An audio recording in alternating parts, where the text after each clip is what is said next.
നിത്യനിരാമയ നിൻ തിരുമുൻപിൽ ഞാൻ സത്യമായി എത്തിയേക്കാം, പള്ളി കെട്ടുമായി എത്തിയേക്കാം.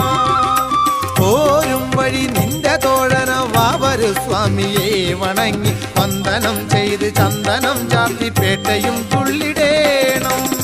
നിത്യനിരാമയ നിൻ തിരുമുൻപിൽ ഞാൻ സത്യമായി എത്തിയേക്കാം, പള്ളി കെട്ടുമായി എത്തിയേക്കാം.